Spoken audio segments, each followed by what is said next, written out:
15 तारीखपर्यंत चलतले संपूर्ण गोंयभर आणि ह्या संपूर्ण गोंयभर जे कार्यक्रम चलतले तातूंतले एक उत्कृष्ट असे कार्यक्रम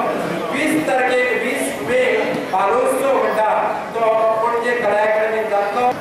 बालभवन म्हणल्यार ल्हान भुरग्यांचे कार्यक्रम आसता पूण ही बालभवन हेतून वयर स्टेजीचेर येवप म्हणल्यार खूब तांकां कठीण दिसता पूण मागीर व्हड जातकीर ती सहज आपल्या स्टेजीचेर येतली आनी बरे बरे कार्यक्रम करतली तांकां त्या बाबतींत केन्नाच भंय आसची ना। हें फक्त आमकां बालभवनाचें शिक्षण मेळटा आनी ही सुटयेकूच कित्याक जाता जाल्यार मामागेर वता मावशेगेर वता तेन्ना कांयच उपेग जायना पूण ह्या सुटयेचो